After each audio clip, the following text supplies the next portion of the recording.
Hey, this week on CrunchWeek, we're talking about everyone raising money, Oculus not being fake, and it turns out we're in New York. How's it going? And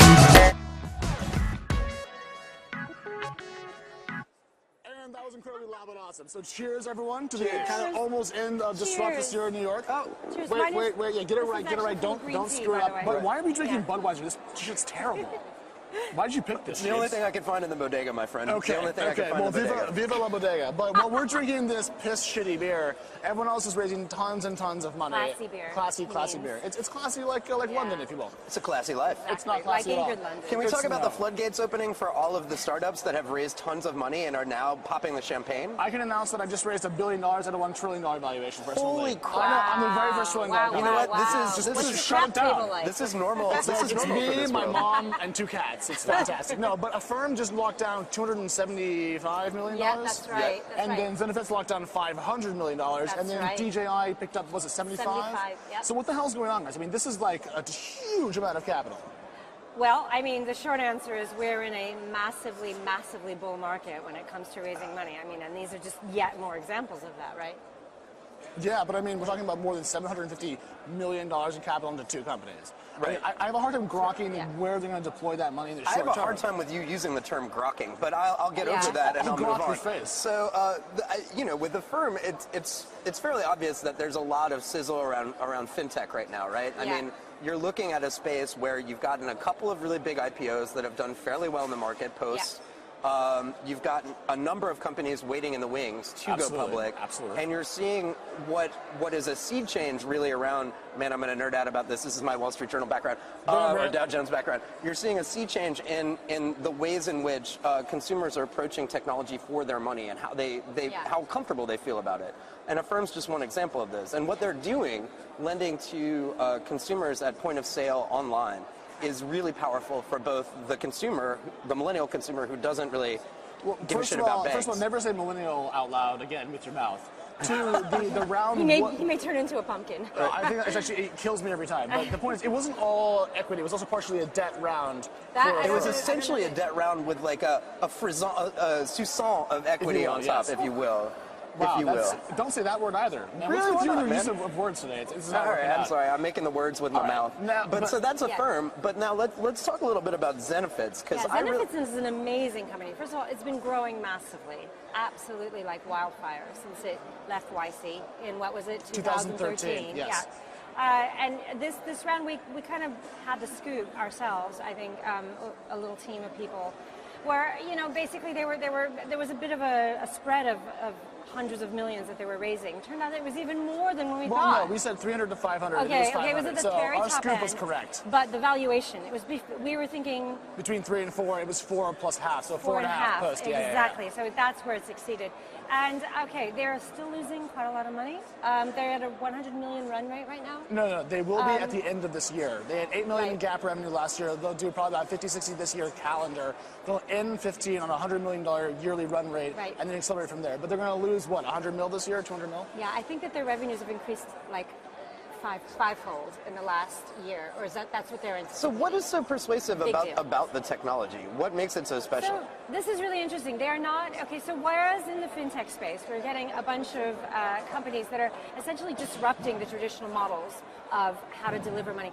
They are an aggregator, effectively. They're basically a broker. They've got broker licenses in all 50 states. And what they're doing is they're coming and providing a very, very, very simple interface for small businesses and medium businesses to go and buy insurance. It's pretty interesting. They themselves are not the insurance provider. The broker, okay. But the point is, we're a little short on time, but so why are we on this green thing? Why are we in these chairs? Why are we not in SF? And why are you guys on this show?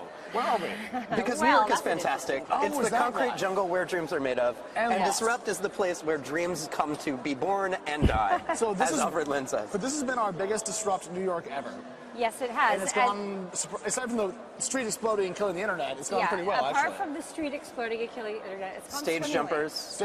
Tell the story, people who missed it. Well, so apparently there was a man who, I was watching on the feed, there's a man who decided to bum rush the show, as it were, in honor of Public Enemy, and they jumped up on stage, ran on stage. Are you talking about the guy who was giving out the business cards? Was that on stage? Got man tackled? Yeah. Yeah, this was just before the finals kicked off. Right. A guy came on stage and started, doing the handshake thing. Amazing. Sort of I mean, I like the audacity, stage. but please don't do that. Yeah, never do that again. At the metal concert, at the rap concert, you can get on stage and stage dive, and then brrr, it works out great. But on our stage, there's a gap. If you do that, you'll just land on the ground. Well, I'd really like to see him jump off the stage. That would have been pretty amazing. And watch the sort of Jack Black moment from Rock. School of Rock. That's terrible. Yeah. All right, but the real question is, what is the best thing you've seen this week so far? So, Ingrid, what's really made you the most happy you've seen here at the venue? Okay, this is super cheesy, but it's apart from the fact that seeing my colleagues, because I live in London, I don't get to see these guys so much, and it's so nice to. I really like the stage here. I think it's been, putting it in the middle of the alley this way, I think has been like a revelation. It's sort of connected the show in a way that it's never been connected before. I think it's pretty cool. Also, the battlefield has been phenomenal, in my opinion. I absolutely agree. Hands down, the battlefield has been amazing. All of the companies that participated were incredible. There's a lot of great tech on display. Even the ones that didn't win or didn't make it to the finals, I thought had some really compelling stories to tell. And it's just great to see all of y'all in the best city in the United States. Did you just say the best city when you're not in States? London? It's the best city. You guys are both so wrong about where it's nice to live. Your city is cold. Your city is gross. My city is warm and lovely.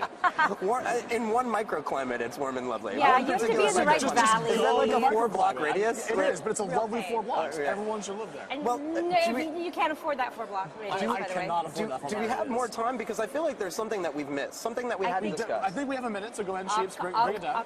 Oculus, the reality of the Rift, Yes. the reality of the virtual reality of the Oculus Rift, and how well it's done. The virtual and the real reality. Right, exactly. Okay, so the news is the product is coming out, and I think they said Q1 16, but in reality, there's a slight change here. Well, it's two levels of release. So we've got the big story earlier today was that we've got the Oculus Rift is going to be shipping 2016 Q1.